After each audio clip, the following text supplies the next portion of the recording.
Understanding the many changes a woman's body goes through during pregnancy helps healthcare providers differentiate normal changes from those that are abnormal and heightens their awareness of pathologic conditions that can adversely affect the health of either the mother or the fetus. It also helps the nurse anticipate and recognize the common uncomfortable effects of the pregnancy so that measures to alleviate them can be offered. Most of the body's changes during pregnancy are temporary and last the duration of it. Usually the woman's body returns to its non-pregnant state within 6 weeks of giving birth. We will now begin with a brief overview of pregnancy itself.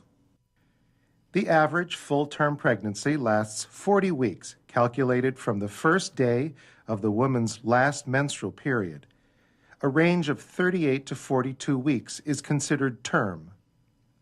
Pregnancy is divided into thirds or trimesters. Each is approximately 13 weeks. Changes in the mother's body begin to occur immediately and continue until her baby is born. As the body adjusts to the changes, the functioning of almost every organ system is affected. We will cover each of these in detail.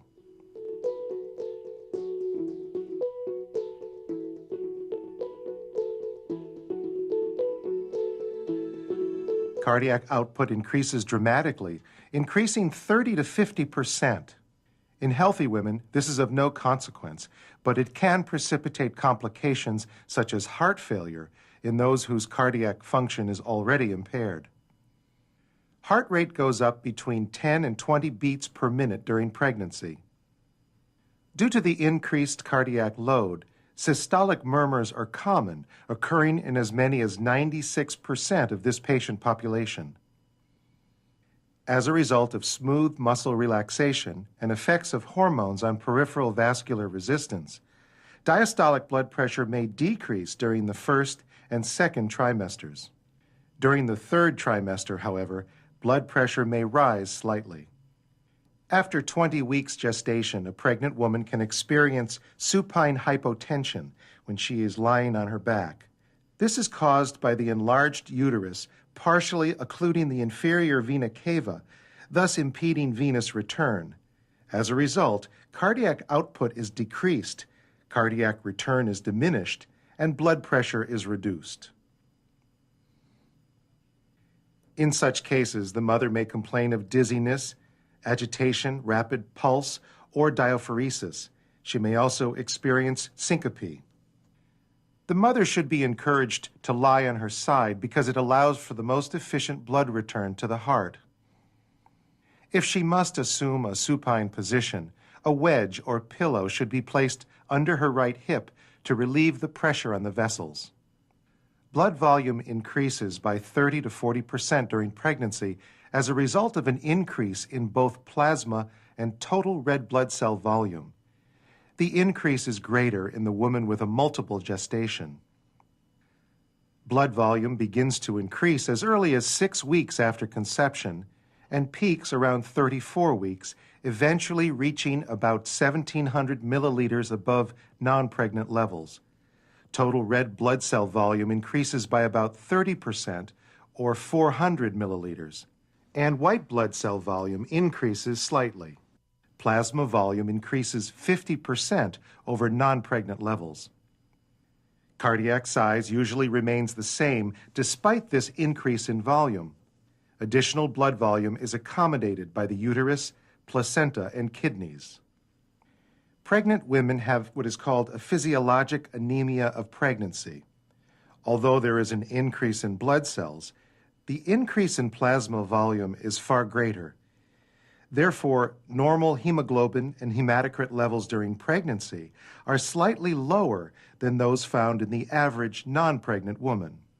Pregnant women need an adequate iron intake to prevent iron deficiency anemia. Their body's need for dietary iron increases because of the active transport of iron from them to the fetus. This can easily deplete maternal stores and result in maternal anemia. To avoid this, pregnant women should be encouraged to eat meats, leafy green vegetables, eggs, grain products, tofu, legumes, and nuts. They should also take iron supplements, which are best absorbed between meals and taken with a vitamin C source, such as orange juice. Parents should be warned, however, that iron supplements are toxic to children and that these tablets must be safely stored.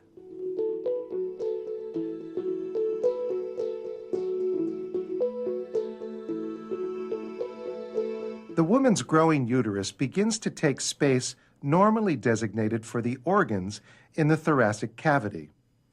Her diaphragm becomes elevated and rib cage flares as the vertical diameter decreases. In addition, the anterior-posterior and transverse diameters increase. In spite of these changes, her ability to move air in and out of the lungs is not usually compromised unless there is underlying pathology. Respirations usually become deeper, but not more frequent. During the third trimester, the woman may experience shortness of breath when reclining. When in this position, many pregnant women find that using an extra pillow to elevate their heads helps to alleviate their shortness of breath.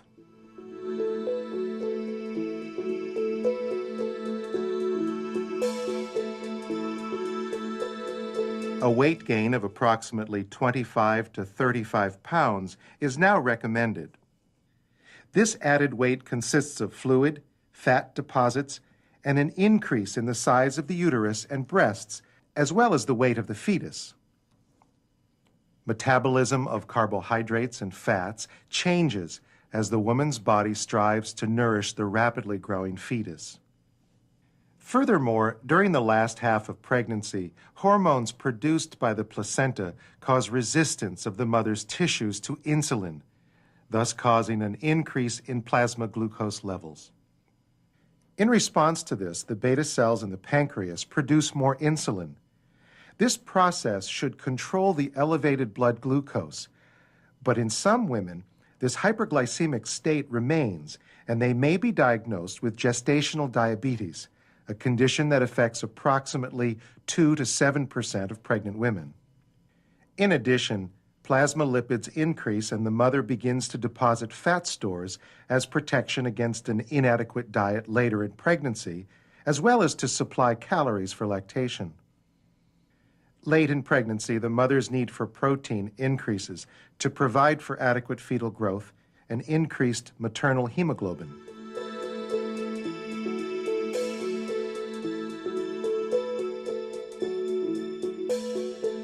Gastrointestinal changes account for a variety of problems and complaints during pregnancy. Nausea can occur as early as a week or two after conception. The worst nausea tends to occur in the morning. The pregnant woman can relieve this morning sickness somewhat by eating a few dry crackers prior to sitting up and getting out of bed. Meals should be small, and it is better for the woman to eat 5 or 6 mini meals rather than one big meal. Also, it is best if she avoids foods that are greasy or flavored with strong spices. Fluids should be taken between meals rather than with meals. The mother should also try to avoid foods and smells that seem to precipitate her nausea and vomiting. Mothers may be hypersensitive to different odors. Interestingly, a smell that bothers one woman may not affect another. The nausea may subside by the end of the first trimester. Occasionally, cases of nausea and vomiting are severe. Patients who are unable to keep anything down, even liquids, may require intravenous fluids and medications. Heartburn and reflux are most common during the third trimester as the growing uterus leaves less and less room for the mother's stomach. Although the heartburn may continue until delivery, it can be minimized by eating smaller portions more frequently, using low-sodium antacids, sitting upright for an hour after eating, and not eating for an hour or two prior to going to bed. Constipation can be another troublesome symptom for the pregnant woman. It can be caused by many factors, including hormones that relax the smooth muscle of the intestinal walls and decrease motility, pressure on the intestines caused by the expanding uterus, iron tablets, and lack of exercise. These factors causes stool to remain in the bowel for longer periods, allowing an increased reabsorption of moisture. The pregnant woman can minimize these effects by drinking an adequate amount of fluid, consuming foods rich in fiber such as vegetables, fruits, and whole grains, and by maintaining some level of activity. Daily walks are recommended. Some pregnant women experience cravings for substances not normally recognized as food. The most common of these include ice, starch, chalk, and clay. The consumption of such non-foods is referred to as pica. Pica can cause a vitamin or mineral deficiency and should be reported to the woman's care provider.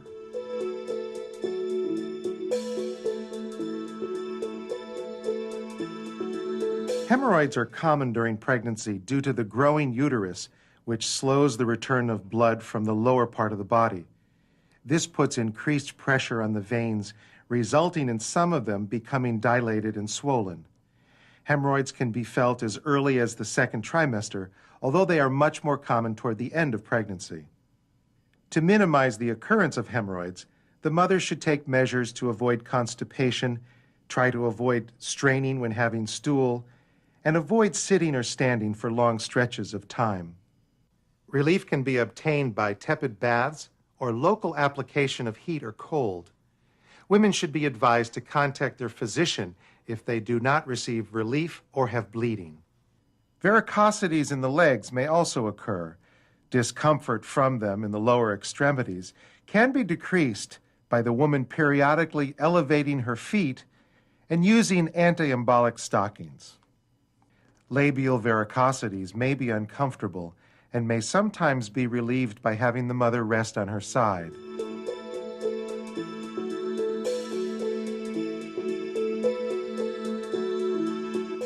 The uterus is a pear-shaped, hollow, muscular, thick-walled organ that lies centrally in the pelvis between the base of the bladder and the rectum and above the vagina. Its purpose is to provide a safe environment for fetal development and to act as the muscular mechanism for pushing the baby out. Prior to pregnancy, the uterus weighs about 60 grams, is 7.5 centimeters long, and 5 centimeters wide. During pregnancy, however, it grows to accommodate a 7-pound or larger fetus, a 1.5-pound placenta, and amniotic fluid. The uterus has several structures that help to support and stabilize it within the pelvic cavity. The broad and round ligaments support the upper portion of the uterus and help keep it centrally placed. The right and left cardinal ligaments provide support to the lower uterus and vagina. They extend from the lateral walls of the cervix and vagina to the side walls of the pelvis. The pubocervical and uterosacral ligaments provide support for the uterus and cervix at the level of the ischial spines. The lower supports are considered to be the muscles of the pelvic floor. It is not uncommon for a pregnant woman to experience sharp shooting pains in her lower uterus or groin. These can be caused in part from the relaxation of her pelvic joints and from pulling on the ligaments that support her uterus. A nurse should assess the woman with this type of discomfort to rule out the presence of uterine contractions, vaginal bleeding, or other problems. Ligament pain is most common in women approaching term and may be alleviated by using heat or acetaminophen. The uterus itself is composed of several segments. The superior portion is the fundus, which consists of the rounded uppermost parts of the uterine muscle that extend above the points of attachment of the fallopian tubes. The main body of the uterus is divided into the corpus, the upper 2/3 of the organ, and the isthmus at the distal end, which is the narrow constricted portion adjacent to the cervix. The cervix is the thick muscular structure that separates the uterus from the vagina and serves as a passage for the fetus to enter the birth canal. In pregnancy, the cervix, vagina, and labia acquire a bluish tint as a result of increased vascular congestion, a phenomenon called Chadwick's sign. The uterus has 3 layers. The perimetrium is its outermost serosal surface. Next is the myometrium, or middle muscular area, which is also made up of 3 distinct layers. The exterior is found mainly over the fundus and is composed of longitudinal muscles designed to expel the fetus during birth. The middle layer is the thickest and is comprised of muscles that interlace in a figure 8 pattern. The innermost, found mostly in the lower uterine segment, is made up of circular fibers which help the cervix to efface and dilate during labor. The third uterine layer is the endometrium. This inner mucosal surface gives rise to placental tissue. The fallopian tubes provide transport for the egg from the ovary to the uterus. It is within the fallopian tubes that fertilization occurs. The purpose of the ovaries is to provide an ovum for fertilization approximately every 4 weeks. During pregnancy, the ovaries cease production of mature eggs. A woman's ovaries also serve as a source of estrogen and progesterone.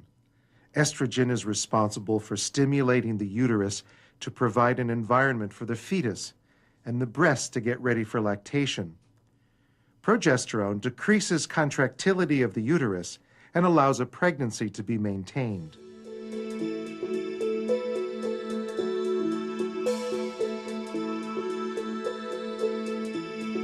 As the growing uterus places increasing pressure on the bladder, the normally convex bladder becomes concave, resulting in decreased capacity, particularly by the end of pregnancy. Increased frequency of urination, then, is common during pregnancy. The mother notices this most often during the first trimester when the uterine growth begins, and then again in the 3rd trimester as the weight of the growing uterus can no longer be completely sustained by the ligaments. Drainage can be impaired and leaves the bladder susceptible to infection and trauma.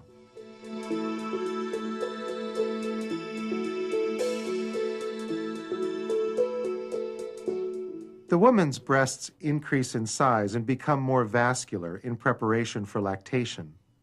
By 13 to 16 weeks, the breasts are capable of producing colostrum, a thin yellowish breast fluid which is full of nutrients and antibodies vital to building the newborn's immunity. The nipples increase in size, become more erect, and the areola becomes larger and more pigmented. Although they will lighten somewhat after pregnancy, they may never return to their pre-pregnancy color. Many women notice striae or stretch marks as their breasts grow. They can be encouraged to use lotion to minimize the appearance of these marks. The pregnant woman's abdominal wall thins as a result of the growing uterus. This stretching produces linear tears in the connective tissue called striae gravidarium. Striae are particularly found on the lower and lateral aspects of the abdomen. Although they fade with time, they never completely disappear. A pregnant woman may find that the skin over her abdomen becomes itchy as it stretches. Massaging it with a lotion or oil may provide relief. She may also notice that a dark line extending from the umbilicus develops during the latter part of her pregnancy. This is called the linea nigra. It fades after pregnancy. Edema is another common cause of discomfort and concern. It usually occurs during the 3rd trimester. Edema is caused by hormonal change that decrease serum protein and increase intracapillary pressure and permeability, causing fluid to be displaced into the tissues. Though extracellular fluids collect mainly below the level of the uterus, such as the ankles and feet, swelling in the hands may also occur. This is most noticeable in the morning. One way to elicit this information is to ask if her rings are tight in the morning. Edema of the hands and face was formerly considered a sign of preeclampsia, a pregnancy-induced hypertensive disorder.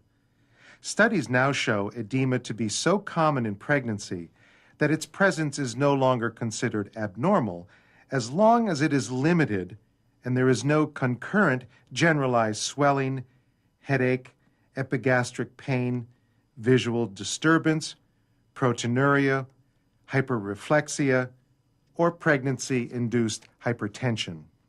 Any pregnant woman who complains of swelling should be screened for the presence of these other symptoms.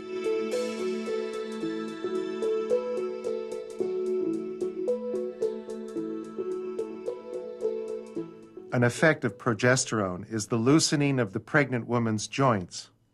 Although this is essential for the mother's body to accommodate the growing fetus and to deliver, it can also cause lordosis or curvature of the lower spine, as well as other postural changes.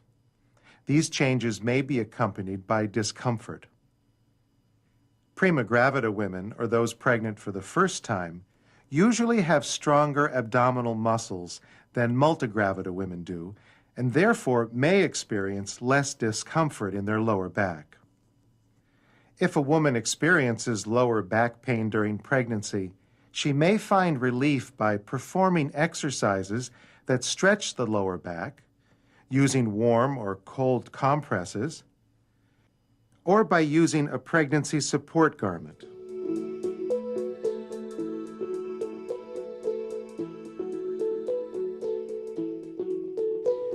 During a normal pregnancy, a woman may expect to have between 9 and 13 visits with her care provider. Although the provider is most often an obstetrician, the pregnant woman may choose to be cared for by a family practice physician, nurse practitioner, or certified nurse midwife.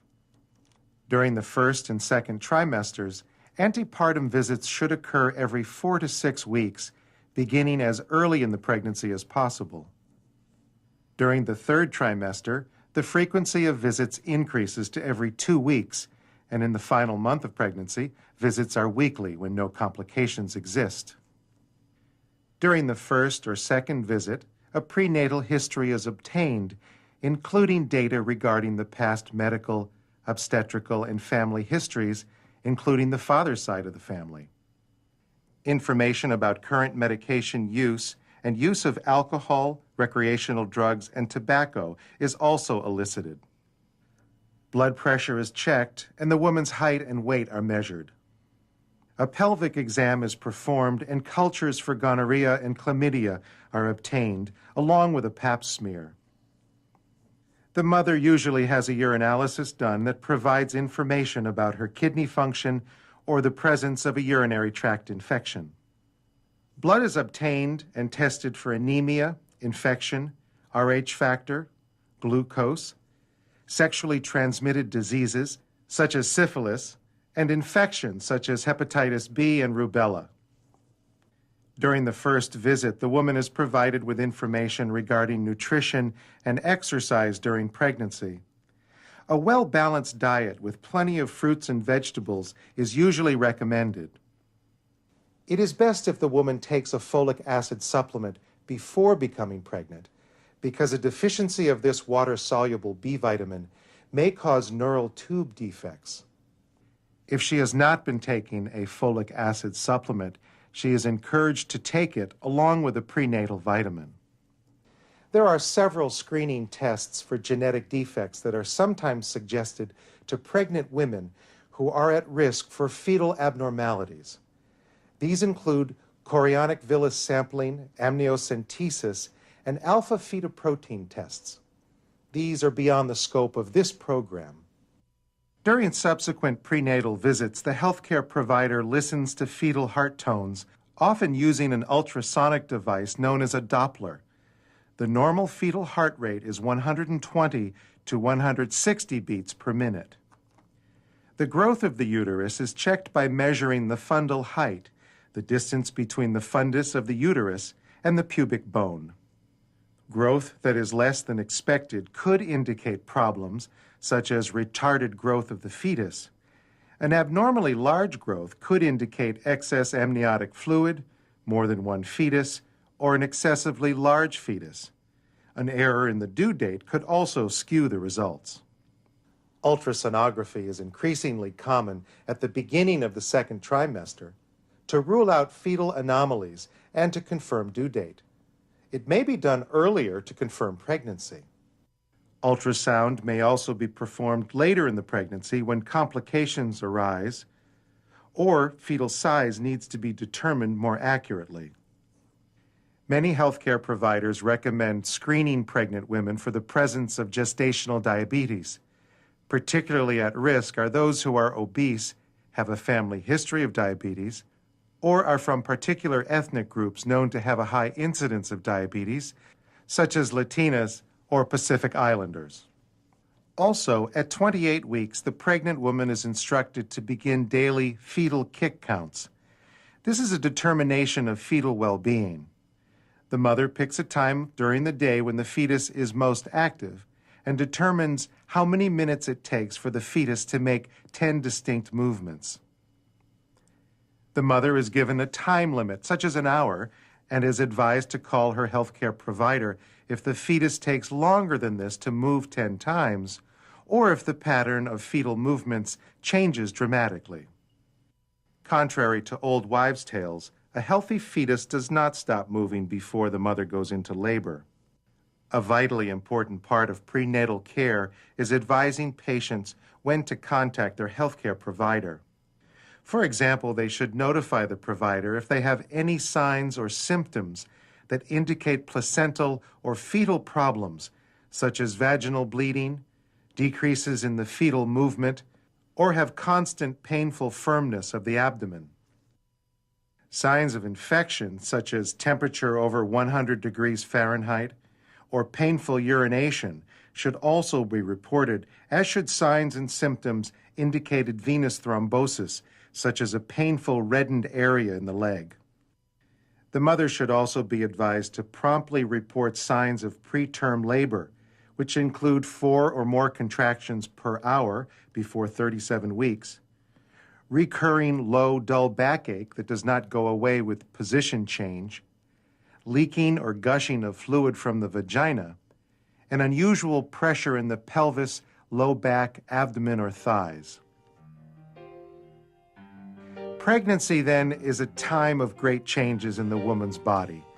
It is the responsibility of healthcare professionals to determine which changes are a normal part of pregnancy and which require further assessment and intervention to keep the mother and fetus healthy.